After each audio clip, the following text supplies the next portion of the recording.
Muy buenas noches. El Partido Socialista Obrero Español de Andalucía es la federación en la Comunidad Autónoma de Andalucía del Partido Socialista Obrero Español, anteriormente conocida como Federación Socialista Andaluza. Fue fundado en el año 1977. El PSOE de Andalucía ha gobernado la región desde 1978 de forma ininterrumpida y ha ganado todas las elecciones autonómicas desde la constitución de la autonomía andaluza, excepto las elecciones de marzo del año 2012, en las que se situó como segunda fuerza política tras el Partido Popular, pudiendo sin embargo formar gobierno gracias a un pacto con Izquierda Unida, Los Verdes, Convocatoria por Andalucía. Su organización juvenil autónoma son las Juventudes Socialistas de Andalucía. El PSOE de Andalucía nace en diciembre de 1977. En el Congreso de Torremolinos se crea la Federación Socialista Andaluza y se constituye un comité coordinador regional. Durante 1978 se integran paulatinamente en dicha federación el Partido Socialista Popular de Andalucía y el Movimiento Socialista de Andalucía. Es en el segundo congreso celebrado en Sevilla en diciembre de 1979 cuando la Federación Andaluza pasa a denominarse por primera vez Partido Socialista Obrero Español de Andalucía. En 1899 se consigue la primera representación institucional de las agrupaciones socialistas, cuando el PSOE consigue un acta de concejal en las elecciones municipales de Córdoba, cuya agrupación se había fundado 6 años antes. En el año 1892 marca otro hito en la historia del socialismo en Andalucía cuando se celebra el tercer congreso de la UGT en la ciudad de Málaga. En los primeros años del siglo XX continúa poco a poco la implantación del socialismo en Andalucía, que se consolida en el segundo decenio. En Andalucía, la representación principal se concentra en Córdoba y Jaén, dos provincias que en 1919 consiguieron la mitad de los 55.000 votos socialistas emitidos en las elecciones de ese año. En 1920, Jaén elige el primer alcalde socialista de Andalucía. Ese mismo año existen ya 60 concejales socialistas en 200 ayuntamientos andaluces. 11 años después, en los comicios municipales de 1931, el número de ediles socialistas es de 600. En las elecciones generales de 1932, el PSOE obtuvo el acta de 40 diputados con representación en las 8 provincias andaluzas. En octubre de 1974 se celebra en Suresnes, Francia, el 13 Congreso en el exilio del PSOE, del que sale elegida una nueva dirección encabezada por los andaluces Felipe González como secretario general, Alfonso Guerra, secretario de organización, y Manuel Chávez, Luis Yáñez y Guillermo Galioto Jiménez como vocales. En 1977 el PSOE es legalizado y en las elecciones de ese mismo año vuelve a convertirse, tras el paréntesis de la dictadura, en el partido más representativo en Andalucía. Obtiene 27 diputados, 23 senadores y más de 1 millón de votos. Desde entonces, el PSOE de Andalucía ha celebrado un total de 11 congresos y ha tenido 5 secretarios generales. El primero de ellos, José Rodríguez de la Borbolla, al que han seguido en el cargo Carlos San Juan, Manuel Chávez, José Antonio Griñán y Susana Díaz, que ostenta actualmente la Secretaría General desde noviembre de 2013. Rafael Escuredo fue elegido primer presidente de la Junta el 2 de junio de 1979. Desde entonces ha sido la primera fuerza política andaluza y en sus manos han estado las riendas para que se dieran los primeros pasos de la autonomía andaluza y para que, con el apoyo y esfuerzo de la organización, se aprobara el Estatuto de Autonomía.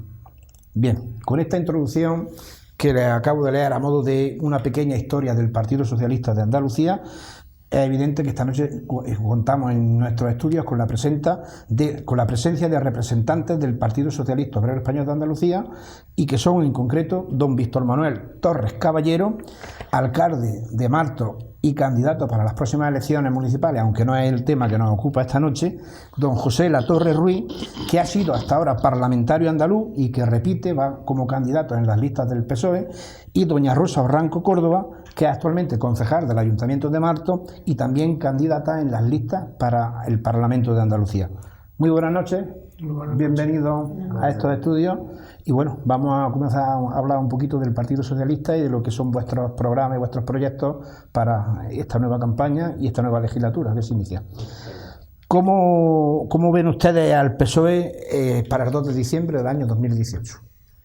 Bueno, pues yo lo veo casi que mejor que nunca, ¿no? Casi que mejor que nunca. Nosotros nos presentamos a las elecciones del próximo día 2 de diciembre con algo que nos avala, que es los deberes hechos. Nosotros hemos hecho los deberes, hemos cumplido nuestros compromisos, al menos nosotros lo pensamos así, y cuando ahora que estamos de campaña y vamos por la calle, pues la gente no lo transmite así, ¿no?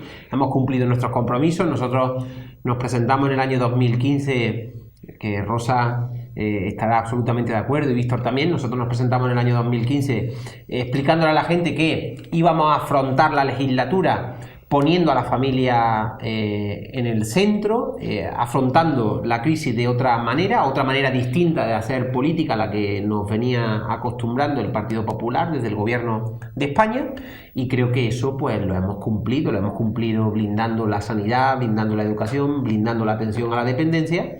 Y bueno, así que nuestro gran aval es nuestra palabra. Nosotros no tenemos que acudir a ningún notario para firmar nada, porque ahí están los hechos.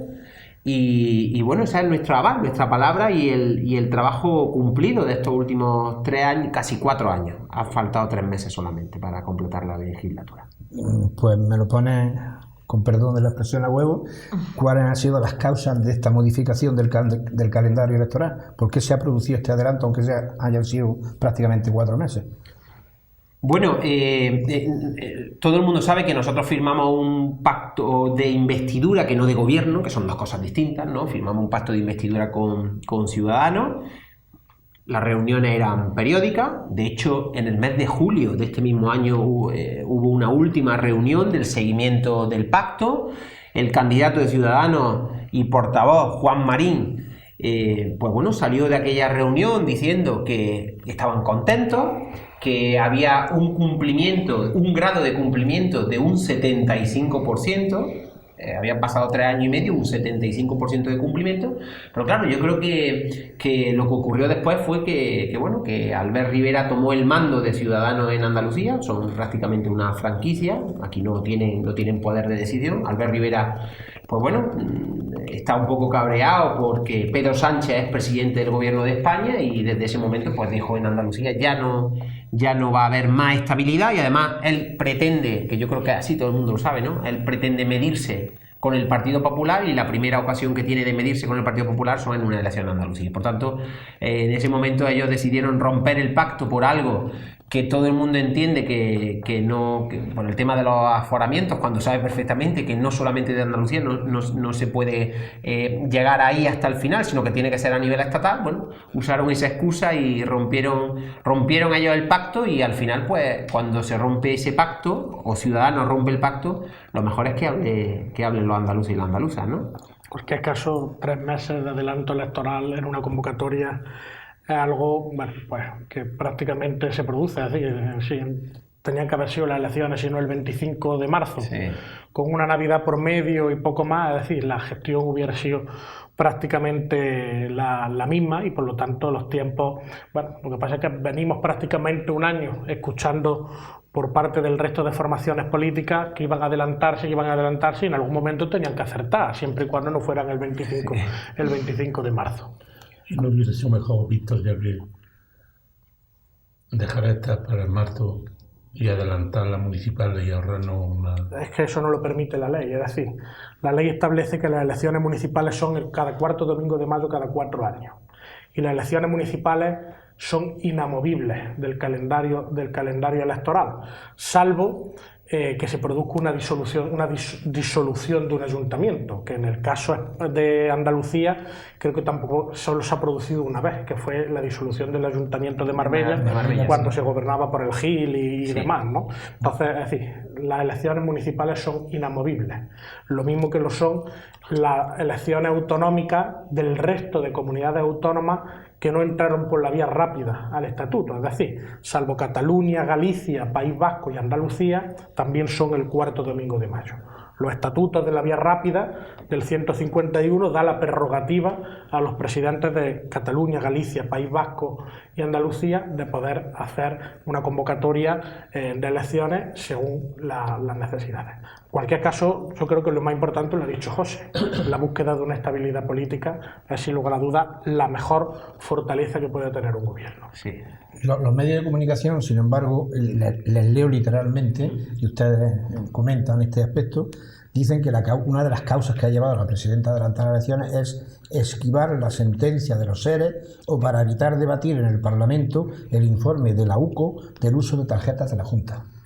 Yo he sido miembro de la comisión de investigación sobre la Fundación Andaluza de Formación y Empleo, que es a lo que te estás refiriendo. El PSOE de Andalucía se ha enfrentado a unas elecciones con los ERES y con la campaña política que está usando la derecha sobre este asunto en 2 ocasiones ya, en el año 2012 y en el año 2015.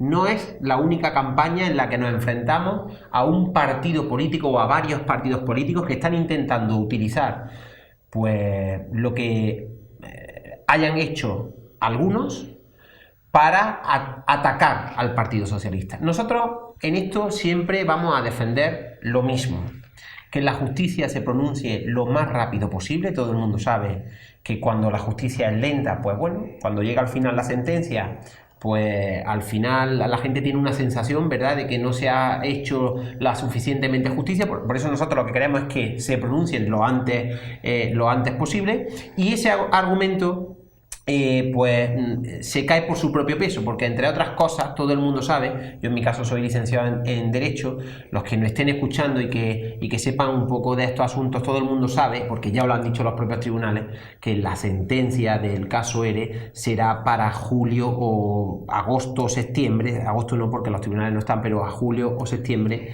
del año que viene, con lo cual no se sostiene sobre su propio peso.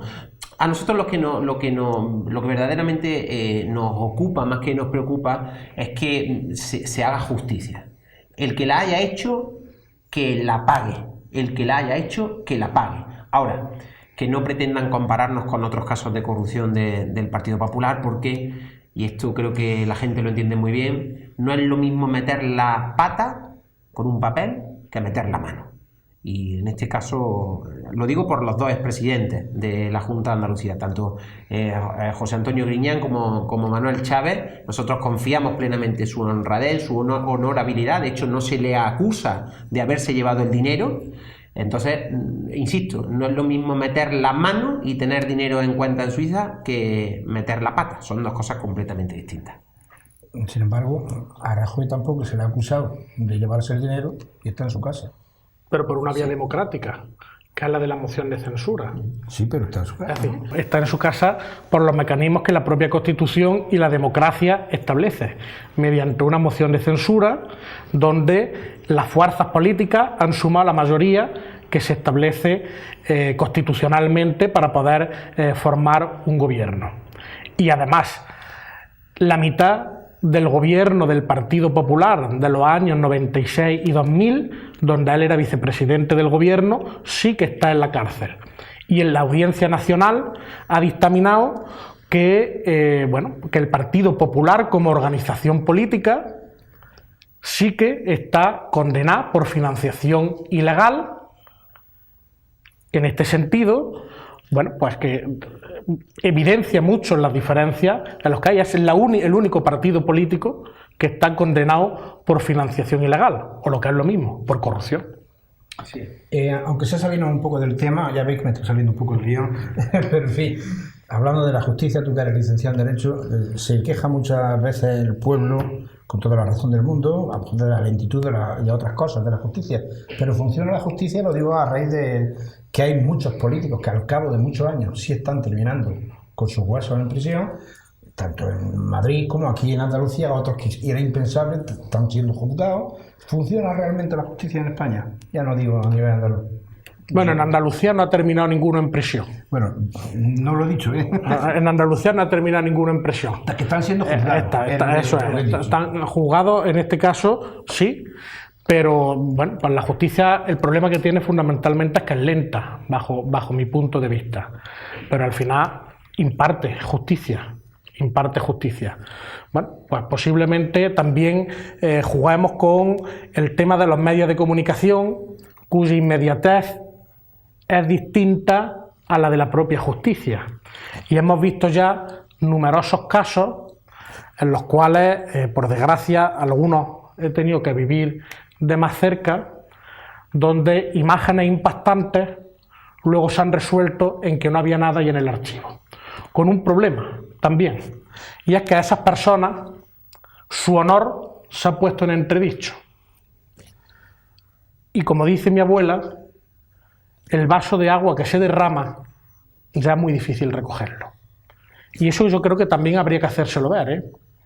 Ese cuestionamiento permanente, esa redada mediática o esas detenciones mediáticas para la portada de un periódico, y sin embargo luego la justicia, cuando ha hablado, bueno, pues ha puesto negro sobre blanco que no se había cometido ningún tipo de delito.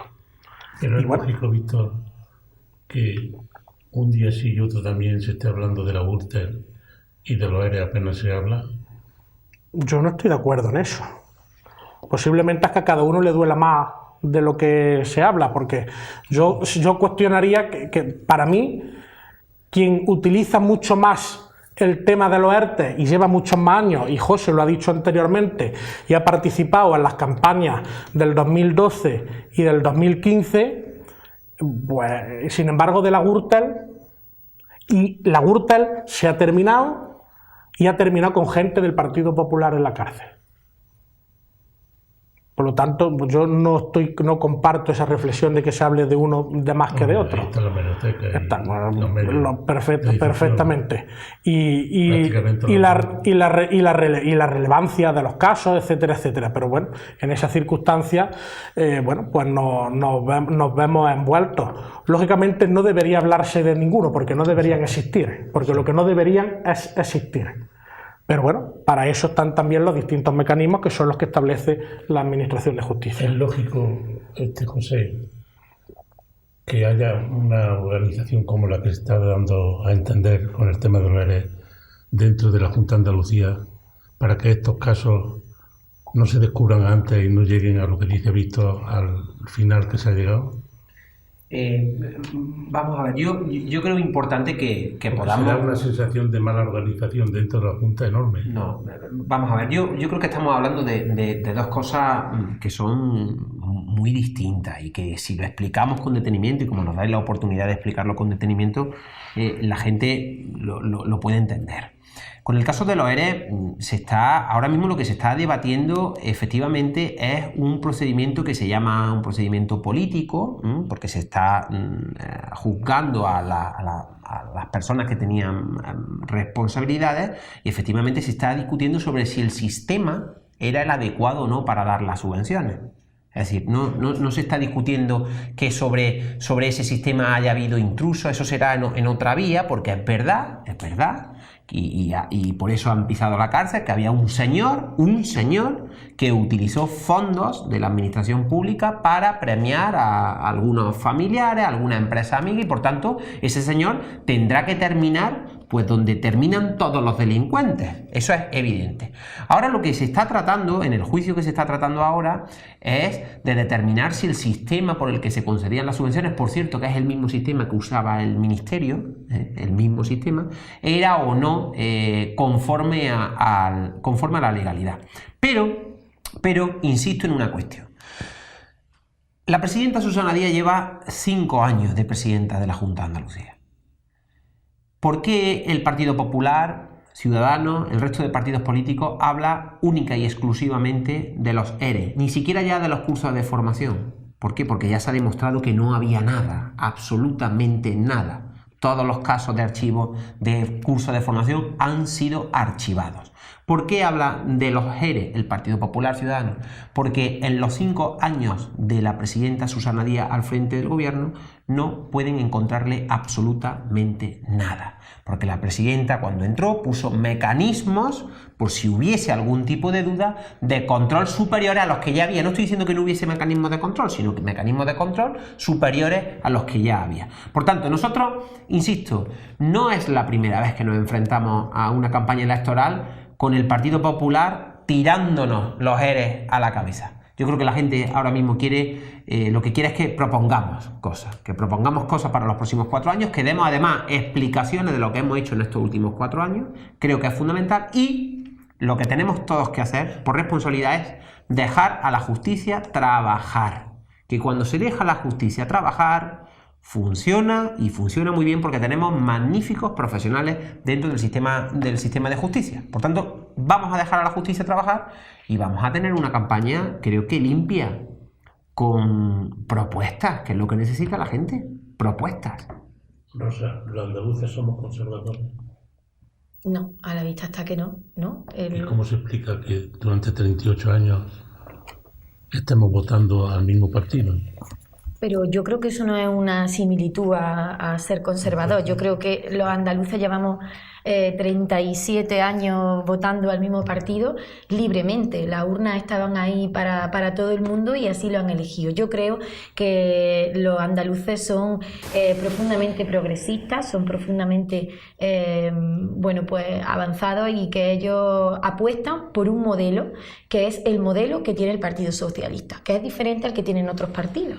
El Partido Socialista durante los años que ha gobernado en Andalucía ha demostrado que se pueden llevar políticas y que se puede apuntalar el estado de bienestar, que se pueden apuntalar las políticas sociales y que se puede avanzar y progresar como hemos estado haciendo, y solo hace falta echar la vista atrás a que Andalucía no es ni la sombra de lo que era hace 37 años, que se puede hacer todo eso sin pisar al más débil. Yo creo que el Partido Socialista ha defendido y ha llevado a cabo un modelo de gobierno durante todos estos años, que han pasado mucha gente por aquí, que el modelo de gobierno del Partido Socialista no es solo el de Susana Díaz de estos últimos 5 años, sino también de los presidentes anteriores, y que siempre hemos ido en la misma línea, en la línea de las políticas sociales, en la línea de apoyar al ciudadano, de escucharle y de darle respuesta.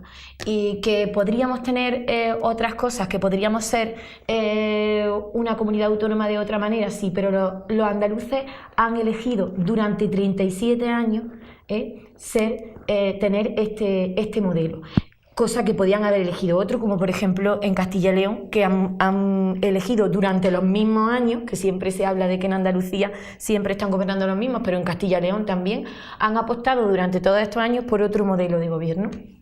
En Castilla y León 31 años lleva el Partido Popular al frente del gobierno de Castilla y León, y sin embargo solamente se habla, por cierto, yo no sé, Pablo Casado o Moreno Bonilla, que no saben sumar, es que no son 40 años, concretamente son 36 años y medio, y cuando pase la próxima legislatura, entonces será 40 años, porque vamos a seguir al frente del gobierno. Por redondear. Y en Galicia, sí, por redondear ya, pero que aprendan a sumar un poco. O en Galicia. Desde los años 90, y en la Comunidad Valenciana también desde los años 90, a excepción ya de esta legislatura. Sí. Hablando de Castilla y León, yo tengo aquí unos datos que dicen que quienes han crecido en convergencia europea: Madrid, Extremadura, Galicia, Cataluña, País Vasco.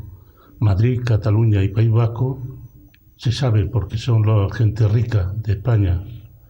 En cambio, comunidades como Extremadura, Galicia, Castilla y León han avanzado más que Andalucía desde el vagón de cola, de tal manera que están por encima de la media.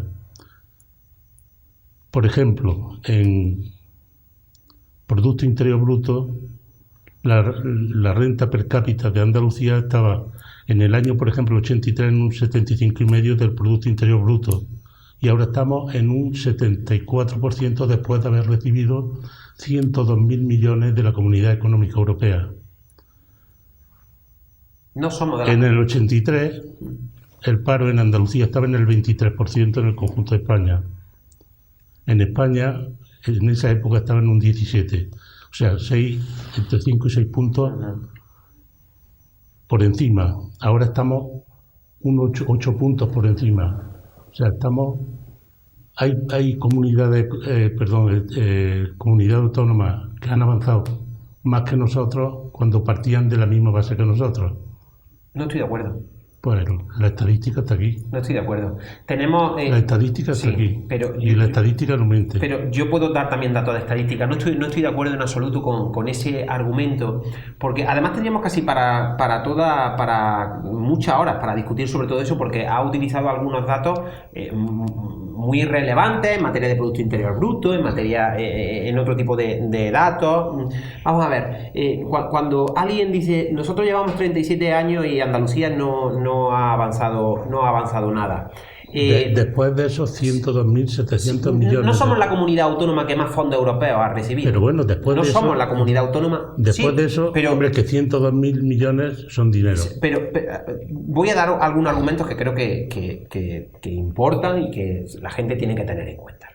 En primer lugar, nosotros no somos la comunidad autónoma que más fondos europeos ha recibido per cápita. No lo somos. Y ahí están los datos de estadística. No lo somos. Hemos recibido mucho dinero por parte de la Unión Europea que ha servido, entre otras cosas, para transformar esta tierra. Y a nadie le quepa la menor duda que Andalucía no es la misma que hace 37 años. Solamente hay que salir a la calle para ver que tenemos hospitales. Concretamente en la provincia de Jaén pronto tenemos 6, vamos a tener 7. Aquí alrededor hay unos cuantos complejos hospitalarios, que tenemos carreteras, que tenemos autovías, que tenemos mucha infraestructura. Los fondos europeos evidentemente nos han ayudado a avanzar. Ahora bien, de donde partía Andalucía no partía el resto de comunidades autónomas. En el año 82 había un 14% de analfabetismo en nuestra comunidad. Hoy en día hay un 30% de población con estudios universitarios. Eso es un dato relevante, importante, que hay que tener en cuenta. Por tanto, lo que para saber si Andalucía converge o no, y ahora voy con el segundo argumento, hay que medir muy bien desde dónde partimos. Andalucía partía de una situación de subdesarrollo. Nosotros ahora vamos a pueblos de Castilla y León que son pueblos fantasmas. Aquí no hay pueblos fantasmas. En Andalucía no existen pueblos fantasmas. Hay pueblos habitados con servicios públicos, pagados con fondos de la Unión Europea, de los 100.000 millones que hemos recibido. Hay un campo, un agricultor modernizado, hay industria, polos industriales como en el que nos encontramos aquí, en Martos, con una de las empresas más importantes que existe en la provincia de Jaén. Por tanto, ¿se ha cambiado? Claro que se ha cambiado. Lo que ocurre es que, y termino con esto, lo que ocurre es que se están usando algunos argumentos para intentar dificultar algo que a mí me parece un error garrafal. En el año 2011, con motivo del crecimiento económico, a Andalucía se nos situó como comunidad en desarrollo, o sea, en desarrollo. Y ahora, después de la crisis, se nos sitúa de nuevo en una comunidad un punto por debajo, con lo cual vamos a recibir más fondos europeos, cosa que es algo positivo. ¿Por qué ha ocurrido esto así? Pues primero, fundamentalmente por la crisis económica tan grande que hemos sufrido, pero después por otra cosa importante que no hay que olvidar. Los andaluces somos un 18% de la población en España. Bueno, pues si nuestro Estatuto de Autonomía dice que tenemos que recibir de Madrid los fondos que nos corresponden al peso de nuestra población, en estos últimos 6 años nos han faltado 5.500 millones de euros. En Higuera de Calatrava, justo aquí al lado, estamos construyendo un colegio público que vale 1.200.000 euros, aproximadamente. Imagínense, vamos a imaginarnos todos, qué podríamos haber hecho en estos últimos 7 años de gobierno del Partido Popular con 4.500 millones de euros. Y otro dato más, y ya termino. Es falso que Andalucía, como dicen algunos, haya dejado de ejecutar el dinero que viene de la Unión Europea. Somos la comunidad de Europa, no ya de España, de Europa, que más fondos ha ejecutado. Quiero decir, que más dinero ha gastado en infraestructura, en servicios públicos, con una ejecución cercana al 98%, cosa que no ha conseguido ni Cataluña. Y por último, hemos cambiado nuestro modelo productivo. Cuando dice la gente, no han avanzado nada, hemos cambiado nuestro modelo productivo. Y uno de los ejemplos de que hemos cambiado nuestro modelo productivo es que por primera vez en la historia somos la segunda región exportadora de España después de Cataluña. 30.000 millones de euros los que exportamos al año. ¿Hemos cambiado el modelo productivo o no?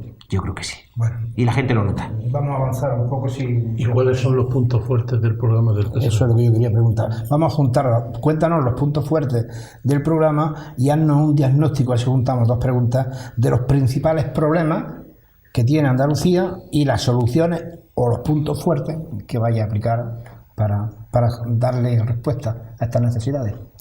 Bueno, yo creo que la prioridad para Andalucía en nuestro modelo de gobierno es seguir haciendo un gobierno progresista y sobre todo, y esto es muy importante, en igualdad de oportunidades, que le dé igualdad de oportunidades a todos los andaluces y a todas las andaluzas. Creo que vamos a seguir, por supuesto, en esa línea, pero que también vamos a avanzar y vamos a progresar. Queremos una legislatura que esté enfocada al progreso. Es cierto que, bueno, pues los puntos fuertes del programa electoral, yo creo que es algo tan sensible pues como esa sensibilidad que tenemos con una buena educación, con unas buenas políticas sanitarias y con unas buenas políticas sociales, que creo que es nuestra bandera y que tenemos que seguir defendiendo. Tenemos una buena sanidad pública que le da cobertura, y en esto hago referencia también a lo que, bueno, pues lo que ha dicho José, le da cobertura a todos los puntos de Andalucía. No hay ningún pueblo, por muy pequeño que sea, que no tenga acceso a la sanidad en unos minutos determinados. No hay ningún pueblo que no tenga un punto de urgencia cercano, ni que tampoco haya un colegio. Hay muchos colegios rurales en los que se invierte muchísimo dinero y que a lo mejor en otro modelo de gobierno no tendrían cabida, porque obviamente rentables seguramente que no sean, pero queremos seguir apostando por el mundo rural y queremos seguir apostando porque todo el mundo tenga la misma igualdad de oportunidades en cuanto al acceso a una sanidad, a una educación y a una dependencia. Tenemos la esperanza de que Andalucía en estos próximos 4 años sea mejor tratada de lo que ha sido tratada anteriormente por el Gobierno central, que tengamos la financiación que nos merecemos y que podamos seguir adelante con las políticas que ya estoy diciendo. Tenemos que apostar firmemente por el empleo, con medidas que devuelvan la dignidad a los empleos, la oportunidad a los jóvenes, y también tenemos que seguir pues avanzando en tener una cartera de servicios en sanidad y en educación ejemplar y, por supuesto, pionera en el resto del territorio español. Que, por cierto, una cosa que ya que estamos en Martos, pues lo tenemos que decir, ¿no? Que nosotros, sabéis que la Autovía del Olivar, que ha sido un proyecto de una... Por ahí tenemos la Ahora entraremos ahí. Que la Autovía del Olivar... No hablamos de la Autovía del Olivar. No, Pero sí hablamos. Va a salir. Vale. Contéstalo ahora mismo, no importa que conteste ahora. Porque fundamentalmente, por lo menos yo no voy a tener otra oportunidad de tener dos futuros, delante de mí, dos futuros diputados autonómicos que van a defender la provincia de Jaén en el Parlamento andaluz. Entonces yo quiero hablar de agricultura fundamentalmente como pilar básico de nuestra provincia. Sí. ¿Qué estrategia tiene la Junta de Andalucía dentro de lo que es el desarrollo del olivar tradicional como amortiguador de empleo?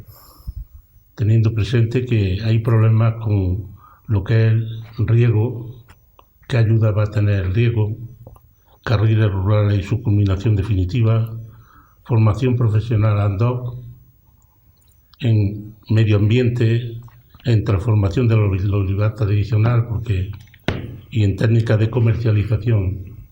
Háblanos de todos estos temas que para nosotros son fundamentales, porque nuestro pilar económico debe de estar enfocado o está enfocado fundamentalmente o pesa el pilar que más pesa dentro de la economía de la provincia de Jaén, el olivar marteño, claro. Sí, pues bueno, Víctor, ¿quieres...? Iba a hacer un inciso porque estos días atrás hemos podido ver precisamente aquí en Martos, con un lleno en el Teatro Municipal, la proyección de una película que se llama Jaén, Virgen y Extra, donde bueno, pues Martos ocupa un lugar importante en esa película, además una película rodada con mucho gusto, y yo creo que ahí dan las claves perfectamente de lo que tú estabas preguntando, y se ve muy claramente pero Víctor, cuando perdona que te interrumpa. Dentro de lo que es el riego del olivar marteño... Espérate, que termine. Es decir, ahí se veían claramente los cosecheros que han visto fundamentalmente en el tema de la calidad y en el tema de la profesionalización, bueno, pues, el ir por delante, y aquellos que han decidido quedarse más atrás. Y eso es un factor importantísimo. El tema del riego es importantísimo. Hemos tenido numerosos problemas con el tema de las comunidades regantes con la Confederación Hidrográfica del Guadalquivir, que hoy en día sigue siendo un monstruo todavía, yo creo que heredero incluso de la administración del franquismo, por la pesadez y la rigidez a la hora de resolver las cuestiones. Parece que el nuevo presidente, y yo lo digo no tanto por el riego del olivar, sino por otras gestiones que estamos haciendo con el tema del abastecimiento en la localidad, tiene otros visos de seguir creciendo. Pero hay proyectos importantes en cuanto a las comunidades, pero esos proyectos no son los que se sueñan por parte de 4 cosecheros que se juntan para ver dónde puede estar, sino que hay que atender a la profesionalización y presentar proyectos solventes a la hora de poder buscar las mejores zonas, a la hora de poder tener los mejores recursos. Por cierto, con una magnífica noticia que tenemos, y que esto va a venir muy bien también en Martos, y era uno de los pocos problemas que seguíamos teniendo atascados con la Junta de Andalucía, y lo ha resuelto ya la Consejería de Medio Ambiente, que es la reanudación de la estación depuradora de aguas residuales de Martos. Los colectores se iniciaron hace como 2 años y medio el proyecto de unión de vertidos de los colectores, pero por la zona que pasaba por el Molinillo se encontraron unos restos arqueológicos y había que rehacer el proyecto. Está ahí atascado, y ya, bueno, pues a finales de diciembre, 1 de enero, se van por fin a reanudar las obras para terminar, lo cual también va a ser algo muy positivo para la recuperación de esa agua a las comunidades regantes. Eso representa, Víctor, unos 3 hectómetros cúbicos y puede dar riego a más de 2.000 hectáreas de aquí de Martos. Bien. Pero son 22.000 hectáreas lo que Martos tiene. Claro. De riego. Y hay proyectos de comunidades de regantes en la zona de las Casillas, y está el del Llano Mateo, que están trabajando muy activamente. ¿Dónde sacamos tanta agua como hace falta? Una de las aguas residuales y pluviometría, que son 3 hectómetros cúbicos. El resto, incluso de las propias aguas que se utilizan por parte de las almazaras y de las cooperativas, pueden ser perfectamente recicladas en proyectos que hay, y podemos ir a Baena a ver una cooperativa, y no estamos hablando de lejos, sino que estamos hablando a la vuelta de Martos. ¿Cuánta agua necesita una hectárea? José Luis, podemos ir a Baena a ver cómo una cooperativa más grande, porque está fusionada y unida, más grande incluso que algunas de las que tenemos en Martos, las aguas que se utilizan en las lavadoras y en los centrifugados pueden perfectamente reciclarse. Tanto es así que en esa no solo se está utilizando para el riego, sino que buena parte del agua reciclan tanto más de la que necesitan en la zona donde está la comunidad de regantes, que la están vertiendo al propio pantano. Lo que hay es que tener esa iniciativa y abrirse la mente, porque por cierto esa cooperativa de Baena ha recibido también, a la hora de la inversión que se ha hecho, que si no recuerdo mal son 11 millones de euros, ha recibido un 30% de ayuda de la Junta de Andalucía. Por hablar de riego, por ejemplo. Por hablar de riego. Eso es una pequeña gota de agua. Que no. Para lo que necesita más. Que no. Pero no es una pequeña. Que Baena tiene. Háblame de el pantano que tenemos en las Casillas. ¿Por qué? Pero el pantano estamos perdiendo la capacidad? Pero el pantano que tenemos en las Casillas no es para el riego. Es para el abastecimiento. Es para el abastecimiento de agua potable. Punto 1. Sí.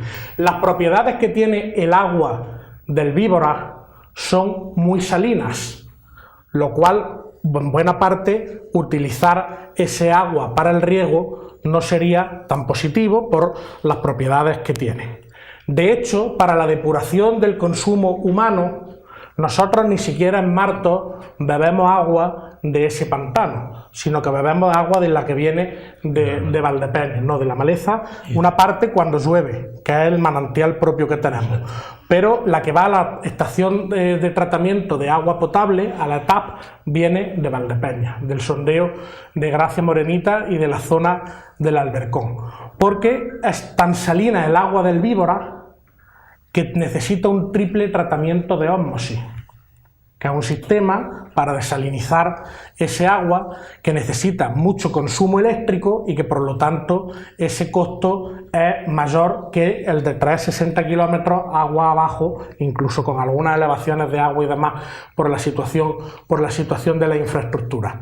Por lo tanto, por eso digo, es decir, si queremos resolver y queremos seguir avanzando en el tema del olivar, no nos podemos hablar en conversaciones de barras de bar. Tenemos que afrontar proyectos solventes, asesorados por profesionales. Y hay ejemplos, es decir, que tampoco vamos a innovar nada. Lo que hay es que poner eso encima de la mesa. ¿Y quién pilotaría eso?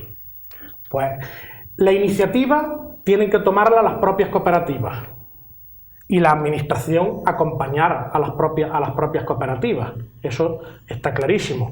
Y hay ayuda más que de sobra por parte de la Junta de Andalucía a profesionalización de cooperativas, a regadío, a fusión de cooperativas. 400 millones de euros en la última legislatura. Muchos de ellos provenientes, por cierto, de fondos europeos de los que tú antes también hacías mención. Y en esa línea es en la que tenemos que ir. En esa línea es la que tenemos que ir. Y, bueno, pues hay muchas posibilidades. Estoy poniendo el ejemplo de Baena no por ser insistente en él, sino porque es que hace una semana que estuve viéndolo y por lo tanto pude ver cómo se trabajaba y cómo se podía gestionar. Los intereses de cada cual para rechazar una propuesta u otra, bueno, pues eso ya cada uno pues tendrá que dar sus explicaciones. Me consta que hay una comunidad de regantes en Martos que antes estaba en manos de, pues asesorado por una organización agraria y que, pues no avanzaba. Ha cambiado el aporte de los asesoramientos que tenía esa comunidad de regantes y la verdad que va por muy buen puerto. Bueno, pues en esta casa tuvimos un programa. Sí, lo sé. Y además yo tengo en mi equipo de gobierno, una persona que es experta precisamente y nos consta que eso va para esta adelante. materia. Entonces hay muchos cambios, pero hay que vencer mucha resistencia. Eso es lo que le estamos diciendo. Pero las medidas la Junta de Andalucía las puede decir José y están encima de la mesa. Lo que hay que vencer son resistencias mentales. Pues aquí está la fuerza local, Bien. que es la que tiene que unir. en ello estamos, por eso lo estoy diciendo, pero ese es un trabajo arduo. Es una tarea de... Íbamos a hablar de la ayuda de la Junta y va a pillar el alcalde. Es que aquí interviene todo el mundo. Todo Sí, se no, había- no, eso claro, relaciona. claro. Fíjate si es importante para Martos pasar de secano a regadío, que una hectárea. Importantísimo. Y para la provincia de Jaén también. Vale, pero para toda la provincia. yo soy muy egoísta y pienso en Martos. Una hectárea de regadío, de olivar de secano te puede dar unos 3.000, 3.500 kilos de aceituna y de regadío te da 6.000, 7.000. O sea, estamos multiplicando por 2 la producción de aceite de Martos, por no decir por 3. Y la riqueza que nos llega a todos. Eso está clarísimo. sin Y lugar a dudas. eso había un estudio que suponía algo así como 5 millones de jornales más al año. Y no sé, es casi duplicar el número de almazaras que hay. O sea, para lo que es el empleo en nuestra zona, centrarnos y volcarnos en las necesidades que tiene el olivar es fundamental. Fundamental, sí. Por eso es para nosotros el pilar básico de lo que tiene que ser la política de la Junta de Andalucía.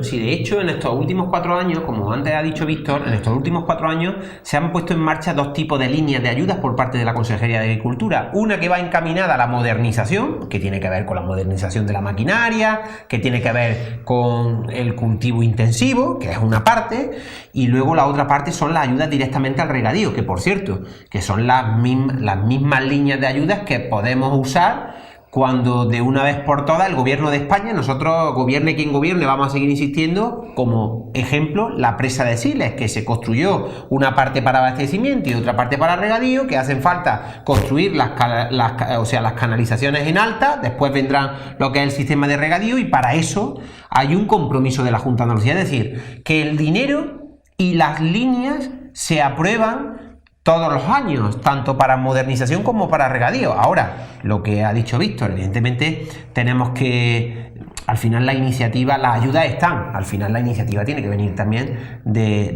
los propios, claro, y ejemplos hay, ¿no? La zona de la Loma ha tirado con las mismas líneas de ayuda que podrían venir a Martos, pero sin embargo ha habido, bueno, pues ese empuje por parte de las cooperativas en la zona de Villanueva del Arzobispo o en la zona de Úbeda, donde se han fusionado cooperativas, donde se han profesionalizado cooperativas, donde la Diputación financia el que se contraten profesionales también, el que las almazaras puedan convertirse en sistemas oleoturísticos, en el tema del regadío, y por lo tanto que ahora mismo estén en una situación de producción donde antes estaban mucho por debajo de Martos y ahora pueden estar en la misma situación. Martos ha perdido la hegemonía de ser el primer productor de aceite del mundo en pos de, por ejemplo, la Loma, como consecuencia de que ellos se han adelantado a lo que es el riego, por ejemplo, fundamental, y nosotros no nos hemos adelantado. Pero las posibilidades de los dos municipios han sido las mismas.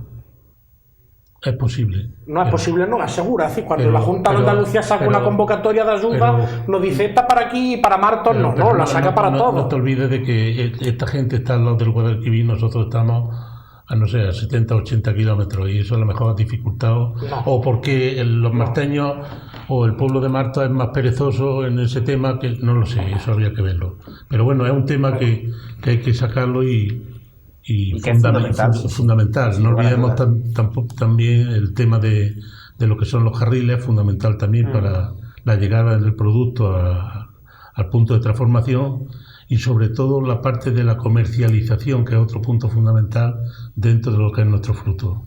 Sí, nosotros hemos avanzado muchísimo, la provincia de Jaén ha avanzado muchísimo en comercialización y en sacarle un capital y un rédito a nuestro producto estrella y nuestro producto oro. Es decir, que ahora cuando hablamos y la Diputación Provincial organiza la Feria del Primer Aceite, hace 20 años no había ningún tipo de iniciativa para vender, comercializar aceite, el que nos gusta a nosotros, el verde que pica, ¿no? Exacto. Esto antes no existía, con lo cual el salto ha sido grandísimo. Tuve una vez un profesor en la universidad que me decía, no sé si estaréis de acuerdo, que decía: el aceite de oliva es, en materia de marketing, no en producto, en materia de marketing es el hermano pequeño del vino. Y tenía parte de razón en el sentido de que el vino a principios del siglo se vendía en garrafas de 5 litros.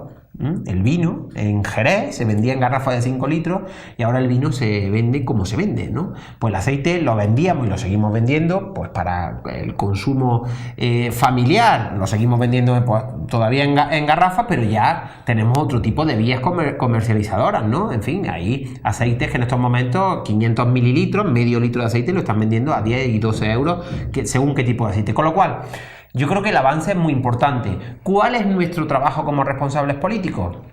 Poner las medidas en lo alto de la mesa. Poner medidas, es decir, si hay proyectos, estas son las ayudas para modernización, estas son las ayudas para regadío, adelante. La Junta de Andalucía tiene fondos para eso. La Junta de Andalucía ha puesto en marcha fondos a lo largo de estos 4 años. Ahí están, es un dato objetivo. Lo que hay que saber es aprovecharlo, sin lugar a dudas. Hay que aprovecharlo, tenemos todos que aprovecharlo. ¿Realmente la Junta de Andalucía tiene fuerza ante una confederación para exigir, no sé, que el agua, por ejemplo, del Guadalquivir venga a Martos? La Confederación Hidrográfica del Guadalquivir no es competencia del gobierno de la Junta de Andalucía, es competencia del gobierno de España, indudablemente. El agua, bueno, esto es una cuestión.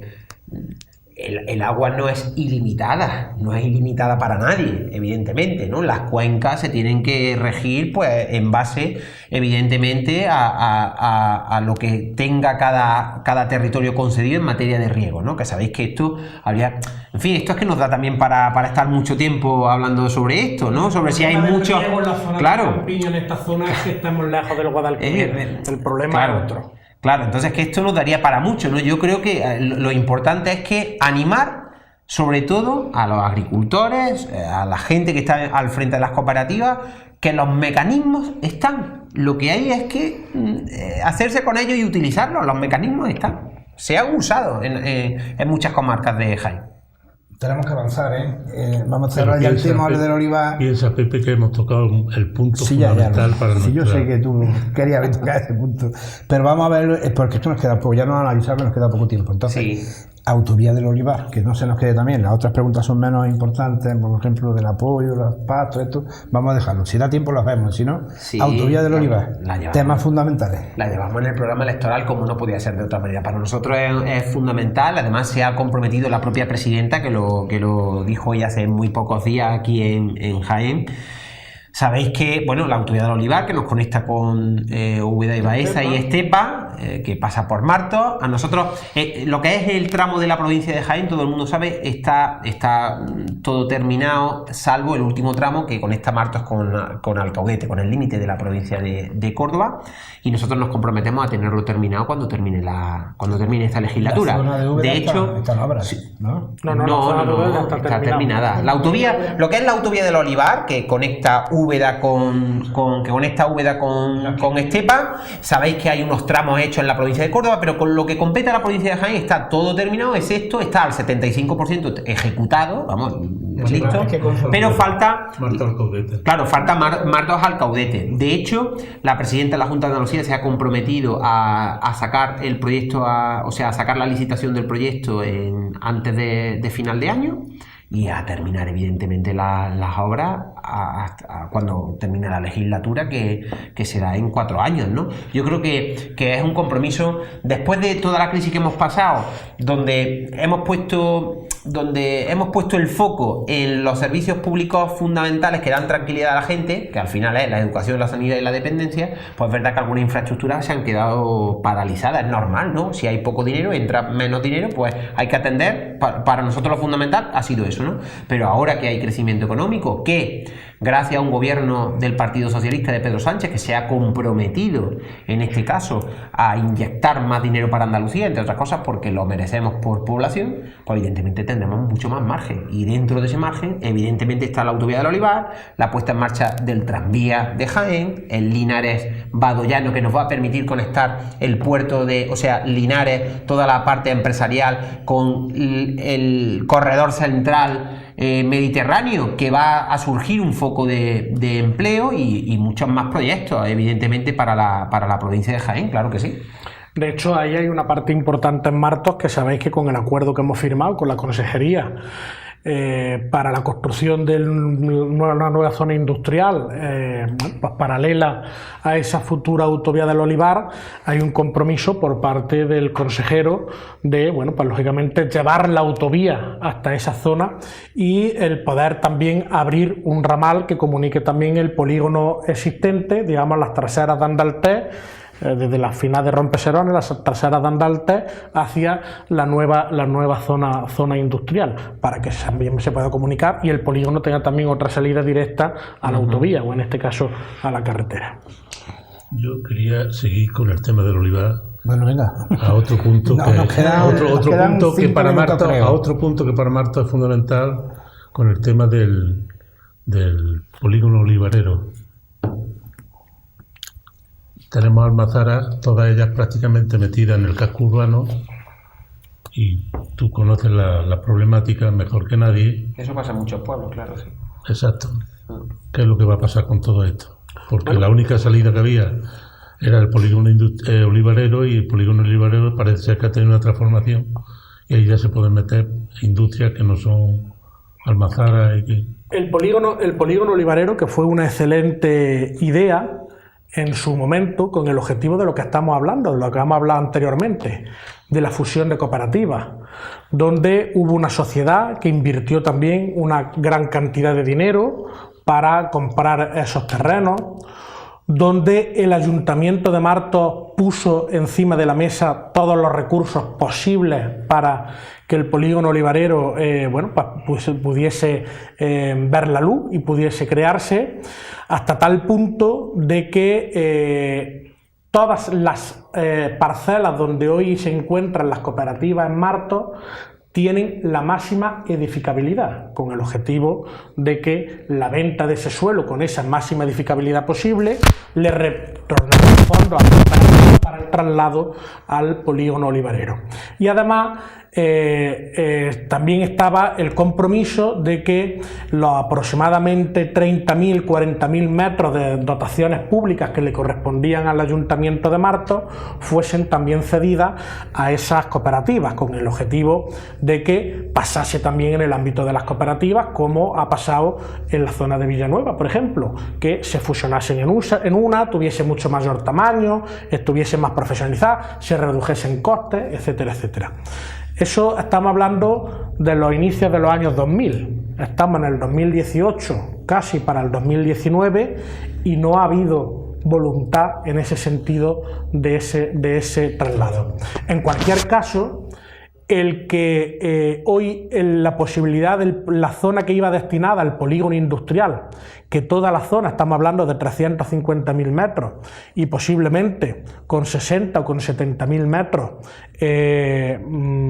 hubiese para hacer ese polígono olivarero o para el traslado de las cooperativas, siguen quedando disponibles otros 290, 280.000 metros, que queremos aprovecharlo para el tema de zona industrial, lo que no es incompatible una cosa y otra en caso de que haya una voluntad por parte de las cooperativas y almazaras de poderse trasladar. Lo que tiene que venir es esa voluntad. Y además con más problemas, porque nos encontramos con que en tema urbanístico, en el Plan General de Ordenación Urbana, al darle esa máxima edificabilidad, se establecía el primer cuatrienio del plan, es decir, los primeros 4 años, el plan se hace para 12 años, el primer cuatrienio, los primeros 4 para que se pudiese trasladar ese traslado. Los 4 años primeros han pasado ya, porque se aprobó en abril del 2014 y estamos desde abril del 2018 aproximadamente han pasado esos primeros 4 años. Esto sitúa a las cooperativas en cuanto a normativa urbanística en una situación compleja, porque las sitúa fuera de ordenación. Y esto supone también que haya situaciones de complejidad ahora a la hora de renovarse lo que son o de ampliar los túneles de lavado o lo que son de ampliar todo lo que tiene que ver con la maquinaria propia de las cooperativas. Y además, como tú bien decías, en el casco urbano, donde ahora todos se piden impactos ambientales, de temas de ruido, etcétera, etcétera, etcétera. Pero todo eso pasa porque el suelo del polígono no es competitivo. Bueno, el suelo del polígono se ha estado vendiendo por parte de la Junta de Andalucía y se decía que no era competitivo y en cuestión de 1 año y medio se han vendido 320.000 metros cuadrados de suelo industrial. El de las cooperativas igual, es más, con más circunstancias. Las cooperativas tienen 2 vías de financiación. Por un lado, la venta de sus suelos actuales, en situaciones buenísimas, en pleno centro del casco urbano. Por un lado, con la máxima edificabilidad para poder construir, por lo tanto, para que el retorno de la venta de ese suelo puedan sacarle el mayor beneficio posible. Y en segundo lugar, donde el ayuntamiento está dispuesto a ceder las dotaciones públicas que le corresponden. Por lo tanto, si necesitan 60.000 metros, para que lo que haya que comprar no sean 60, sino solo 30, por poner un ejemplo hablando de números. Pero esto es como lo del riego, hace falta la voluntad de romper. Las medidas y las posibilidades de la administración pública están encima de la mesa. Lo que hay es que seguir persuadiendo para convencer a quienes tienen la responsabilidad de liderar las cooperativas para ello. Tenemos que terminar ya, ¿eh? Se nos ha ido el programa, nos hemos pasado un poquito ya de la hora, entonces vamos a terminar el programa, si os parece bien, como siempre, muy brevemente. Al final hemos hablado un poco, Pepe, de las elecciones andaluzas. Sí, otro día vamos a tener que hablar. ¿No hemos hablado de las elecciones andaluzas? Un poquillo. Bueno, ¿qué vamos a hacer? Si es que no hemos ido por otros derroteros. Os concedo la palabra, brevemente, a los 3, os dirigí a la cámara y les decía al pueblo de Martos lo que estiméis conveniente para cerrar el programa. Bueno, pues nada, efectivamente hemos hablado y discutido en el mejor sentido de la palabra, ¿no? Sobre los temas más importantes que afectan a Martos y a la provincia de Jaén. Nosotros, durante todo este tiempo, quedan muy pocos días para el día 2 de diciembre, durante todo este tiempo nosotros desde el Partido Socialista vamos a hacer una campaña en positivo, No nos interesa hablar mal de nadie, vamos a hablar de lo que hemos hecho en estos últimos 4 años, pero sobre todo, y lo más importante, de los proyectos de futuro que tenemos para Andalucía. ¿Qué queremos para Andalucía? Pues evidentemente queremos estabilidad, porque la estabilidad nos va a dar crecimiento económico y esto nos va a suponer que podamos tener mejores servicios educativos, mejor sanidad, mejor dependencia y mejor atención a nuestros mayores. Este es el proyecto del Partido Socialista y evidentemente creo que, como todo el mundo sabe, que la mejor candidata para la presidencia de la Junta, sin lugar a dudas, es la presidenta Susana Díaz. Así que yo lo que pido y lo que me toca es pediros el voto a todos para ella y para el PSOE de Jaén. Rosa. Bueno, pues como bien has dicho, se nos han quedado muchas cosas en el tintero, otro día venimos. Ya antes de las elecciones va a ser difícil, pero bueno. Bueno, por pues ahí vienen las municipales. Por ahí vienen las municipales. yo creo que nos queda más de una semana de campaña para, como ha dicho bien José, explicarle a todo el mundo qué es lo que hemos hecho y qué es lo que queremos para Andalucía, para explicar bien nuestro proyecto. Tenemos un proyecto progresista, un proyecto de izquierda, un proyecto creíble y tenemos una candidata que lucha y pelea por su tierra, anteponiendo eso a cualquier interés propio o cualquier interés de su partido. Tenemos que movilizarnos el día 2 de diciembre porque nos jugamos mucho todos, desde los más jóvenes a los más mayores, nos jugamos mucho los empresarios, los agricultores, los estudiantes y tenemos que elegir si queremos seguir con el modelo que nos ha dado la igualdad de oportunidades durante todos estos años o pues queremos copiar otros modelos de gobierno que no priorizan y que no apuestan por esto, además y por supuesto sin rechazar al avance y el progreso que Andalucía merece. Y Víctor, tu cierra. Bueno, pues me corresponde también pedir el voto para el Partido Socialista el próximo domingo, el día 2. Y además lo hago no solo como miembro de esa formación política, sino también en clave local. Hoy Martos es un pueblo en crecimiento, hoy Martos es un pueblo en expansión, porque a lo largo del tiempo le ha ido bien con el gobierno de la Junta de Andalucía, que ha estado liderada por el Partido Socialista Obrero Español de Andalucía. Y tengo que decir que en esta legislatura es una legislatura próspera en inversiones. Es una legislatura próspera en ayudas que provienen del gobierno de la Junta de Andalucía. Ese binomio que hemos formado entre el Ayuntamiento de Martos y la Junta de Andalucía, al que espero que se sume el gobierno de España, ha hecho posible la realidad de muchos proyectos para la ciudad de Martos. He hablado anteriormente de que en Martos, con el compromiso de la Junta de Andalucía, se va a construir una nueva zona industrial, algo que ni la Junta tenía prevista ni el Ayuntamiento tampoco. Pero la situación de crecimiento para la generación de desarrollo económico, de riqueza, de expansión, ha hecho posible que vea la Junta de Andalucía que Martos es un lugar donde va a construir la única zona industrial de toda la legislatura con una inversión que va a tener lugar en torno a los 20 millones de euros, porque hay posibilidades de crecimiento. En ese sentido, la Junta ha sido sensible a los problemas de Martos. Hemos recibido recientemente una ayuda de otros 120.000 euros para intervenir en un problema de saneamiento en el polígono industrial. A lo largo de la legislatura han sido muchos los problemas que hemos resuelto. He hablado también de desenquistar de una vez por todas el tema de culminar la depuradora de aguas residuales que lleva atascada desde el año 2007. Y el contacto, el trabajo insistente entre ambas administraciones ha hecho posible que esto también pueda hacerse. Hemos también querido colaborar, insistir, trasladar a la Junta de Andalucía y al Gobierno andaluz las necesidades que en materia sanitaria tenía esta ciudad, fundamentalmente porque la población real de esta ciudad no son casi los 25.000 habitantes que tenemos, sino a los que hay que sumar también la población flotante que viene vinculada al polígono industrial. Y por lo tanto, desde el día 10 de diciembre, contaremos con ese tercer equipo de urgencias que ha posibilitado la contratación también de 3 equipos completos de médico y enfermero para poder cubrir también las necesidades. Y en esa línea tenemos que seguir apostando. Cualquier marteño que quiera a Martos, que quiera a su tierra, puede ver como el votar a la Junta de Andalucía, a Susana Díaz, al Partido Socialista Obrero Español de Andalucía, repercute favorablemente en su municipio. Por lo tanto, por eso pido como alcalde y como secretario general del PSOE de Martos el voto para el Partido Socialista el próximo domingo 2 de diciembre. Pues, José, Rosa, Víctor, muchas gracias por habernos acompañado aquí a la televisión local. A ustedes muchas gracias por estar ahí y la última palabra la tienen ustedes el día 2 en la urna. Vamos a cerrar el programa como siempre leyendo un verso, en este caso es de Violeta Parra y dice así, está dedicado a los estudiantes. Que vivan los estudiantes jardín de la alegría, son aves que no se asustan de animal ni policía, y no les asustan las balas ni el ladrar de la jauría, caramba y zamba la cosa, que viva la astronomía. Me gustan los estudiantes porque son la levadura del pan que saldrá del horno con toda su sabrosura, para la boca del pobre que come con amargura. Caramba y zamba la cosa, viva la literatura.